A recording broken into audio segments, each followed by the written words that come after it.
ఇవాళ ప్రోమో చూసుకున్నట్లయితే 'Bigg Boss' season 8లో టికెట్ ఫినాలే రేస్‌లు మొదలైన విషయం మనందరికీ తెలిసిందే. అయితే ఇప్పుడు అయితే 'బిగ్ బాస్' హౌస్‌లో టికెట్ ఫినాలేని సొంతం చేసుకోవడానికి ప్రేరణ, అలాగే ఇంకా నిఖిల్, పృథ్వీ, గౌతమ్ ఈ నలుగురు కూడా పోటాపోటీగా అయితే పోటీ పడుతున్నారు టికెట్ ఫినాలేని సొంతం చేసుకోవడానికి. అయితే ఎవరు సొంతం చేసుకుంటారు అన్నది సోషల్ మీడియాలో చాలా ఆసక్తిని రేపుతుంది. అయితే ఇప్పటికీ కంటెండర్‌గా నిలిచిన కంటెస్టెంట్స్ రోహిణి, అవినాష్. అయితే ఈరోజు ఫైనల్ కంటెండెంట్ టాస్క్‌లు పెట్టడానికి 'బిగ్ బాస్' సీజన్ 3 నుంచి విష్ణుప్రియ, వితికా షేరు అలాగే పునర్నవి అయితే 'బిగ్ బాస్' హౌస్ లోపలికి ఎంటర్ ఇచ్చి కంటెండెంట్ టాస్క్‌లు ఆడించబోతున్నారు. అయితే ఫైనల్ కంటెండెంట్ టాస్క్‌లో ఇప్పటి వరకు ఛాన్స్ రాకపోవడంతో ఇంకా ఫైనల్ టాస్క్‌లో నిఖిల్‌కి అవకాశం రావడం జరిగింది.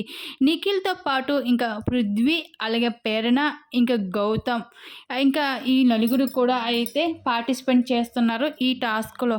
అయితే ఈ ఫైనల్ లెవెల్ టాస్క్‌లో ఎవరైతే విజయం సాధిస్తారో వాళ్ళే టికెట్ ఫినాలేలోని కంటెండర్‌గా అయితే నిలవడం జరుగుతుంది. అయితే ఈ నలుగురు కూడా పోటాపోటీగా పోటీ పడి అయితే ఇంకా పృథ్వీ, అలాగే గౌతమ్, ఇంకా ప్రేరణ, నిఖిల్ ఈ నలుగురు కూడా పోటాపడి ఇంక చివరికి అయితే నిఖిల్ అయితే విజయం సాధించడం జరిగింది ఈ టికెట్ ఫినాలే టాస్క్‌లో. ఈ విధంగా అయితే 'బిగ్ బాస్' హౌస్‌లో టికెట్ ఫినాలే రేస్‌లో అయితే కంటెండర్‌గా అయితే రోహిణి, అవినాష్, అలాగే నిఖిల్ ఈ ముగ్గురు కూడా కంటెండర్‌గా అయితే నిలవడం అయితే జరిగింది 'బిగ్ బాస్' హౌస్‌లో. చివరికి అయితే మొదటి ఫైనలిస్ట్ ఎవరు అవుతారో ఈ ముగ్గురిలో మరి చూడాల్సిందే. మరి మీరు ఎవరు అవుతే బాగుంటుందని అనుకుంటున్నారు? మీ అభిప్రాయం తప్పకుండా కామెంట్ సెక్షన్‌లో షేర్ చేసుకోండి.